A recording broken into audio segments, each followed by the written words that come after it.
Hi, my name is Shannon Costello and I'm a registered dietitian with Corporate Fitness Works.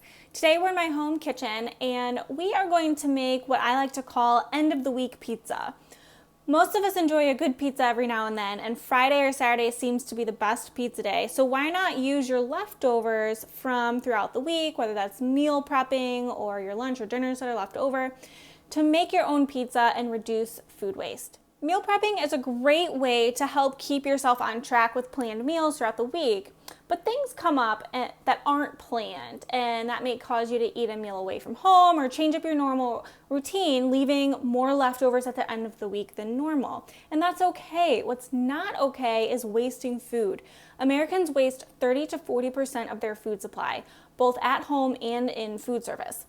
That's hundreds of billions of dollars of food. So one way to reduce food waste is to turn your leftovers into a new and creative meal. And pizza is a great way to use leftovers as a topping. So to make your pizza using leftovers, you obviously need a variety of leftovers, right?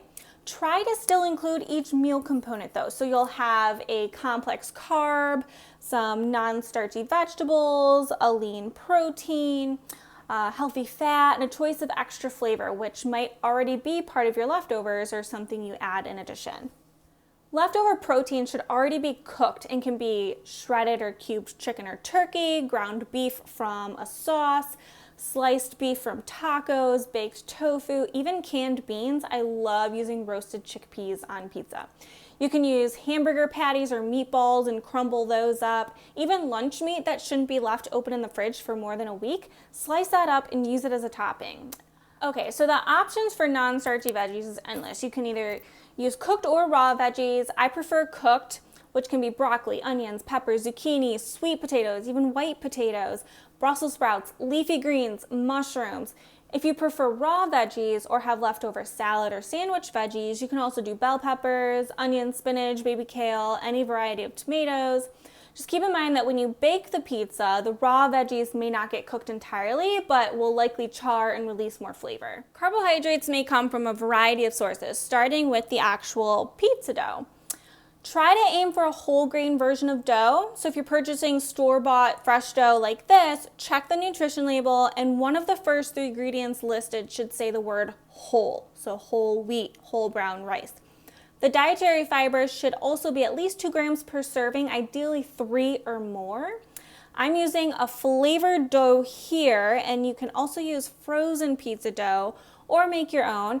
Then I also have a gluten-free dough because we've got some gluten intolerance in the family, and this dough is actually like a garlic and Tuscan herb one, and that's a regular non-gluten-free dough. So whatever is available in your store, whatever is easiest for you to put together.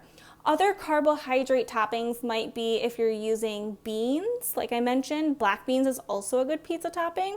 Your cheese is also a form of carbohydrate as a dairy product. There's natural lactose, the milk sugar in there. Or cooked potatoes. I'm going to be putting some sweet potatoes in there, which will be a good flavor. Okay, so optional healthy fat sources would include if any of your leftovers are already cooked in an oil, a marinade, or a sauce. So I've got a variety of different veggies that either have olive or avocado oil on them. Of course, your choice of cheese is also going to contain some fat. So try to choose reduced fat versions of cheese when you are purchasing these throughout the week. And then I also like to brush my pizza dough with some type of olive oil. So this is a flavored olive oil with truffle, which is delicious with pizza. So you can either brush the dough before you start to top it, or even save a garlic oil for a drizzle on top. All right, let's make some pizza. Go ahead and preheat the oven to the temperature listed on the dough package, which is usually either 425 or 450 degrees Fahrenheit. Then we're going to go ahead and roll or stretch your dough.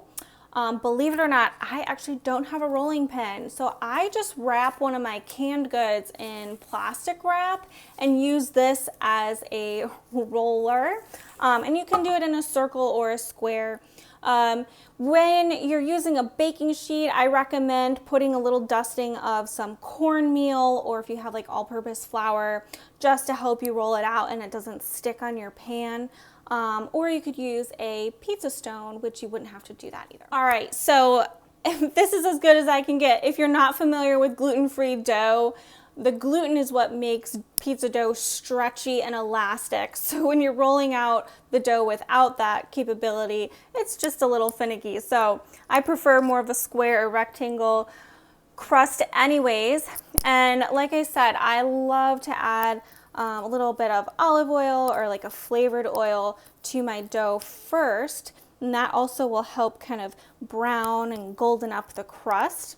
And then this pizza is going to be little non-traditional, just based on the leftovers we have and things we needed to get rid of. Instead of using your traditional red sauce, I'm actually going to use some hummus. I made this hummus about a week ago, so because it's homemade, I don't want it to be in the fridge for too much longer. And the great thing about using this as like a type of sauce is it's got fiber in it coming from the chickpeas, and then it's also going to be my source of protein, and I don't even have to use cheese on this because it's got really good flavor to it. So this will be my base along with the truffle oil below. Okay, I can already tell based on this nice hummus spread, this is going to be a very satisfying pizza. All right, so like I said, this is non-traditional, and I'm just going to go veggie because these veggies go really well with hummus flavors. So we've got some roasted broccoli. And as I mentioned, these were from earlier in the week from like meal prepping. So they're already cooked in an oil and they're seasoned. I believe there's some thyme, salt and pepper. We did like bowl meals, so we missed a day and we've got all these leftovers. So just add as many of the leftover toppings as you'd like. Get creative. Pizza is fun. You don't have to be traditional unless that's what you really like, which is totally fine. But try different things. If you've got some kids, have them try different flavor combinations. I mean, this is the best way to get them in the kitchen, is to make their own pizza, right? So once my oven is preheated, I will go ahead and pop this in. And then I'll show you more of a traditional pizza and some tips on that. All right, so on to our traditional pizza, or this herb flavored pizza. I already got it started just to help us out a little bit. So when you're spreading your marinara sauce, plop it down in the middle and then slowly spread it outward towards the crust using the back of your spoon, and that'll just be a little easier to make it even. And then when you're choosing your cheeses, obviously use whatever type of cheese you have on hand. We had some leftover sliced provolone from some wraps and sandwiches, so I just took one of those slices and tore it up. When you're placing your cheese, whether that's in this variety or a shredded cheese, start from the outer edge and then get a little lighter as you work towards the center of your pizza, because as this bakes, the cheese will melt towards the center of your pizza. So it'll get heavier towards the middle, and you don't want to have too much there because obviously you want to evenly spread out, but it also might cause the center of the dough to not get fully cooked. We also had some fresh mozzarella that was left over from a salad. As you can see, lots of leftovers. So we'll put a few extra pieces here, big pieces, so just use a couple of those. And then this is a pretty traditional pizza, like I mentioned, so we're just gonna stick with some fresh tomatoes in a little bit, but we've got some roasted peppers and onions, might be a little bit of zucchini in here. It's from like a stir fry, I believe we had this week. So spread that around. And then you can add whatever type of seasonings or toppings you want to this. So if you want some crushed red pepper, some Parmesan flakes, but we'll go ahead and bake this in the oven according to the package directions. So that's usually about 20 to 30 minutes. We'll check on it. Of course, you want your crust to be like a light gold brown, and just check the center, and then we'll see how this looks. All right, I am ready for pizza night. These took about 26 minutes to bake, and you can see the crust is a nice golden brown. All the toppings have, created some flavor. Cheese is melted, so it's looking really good.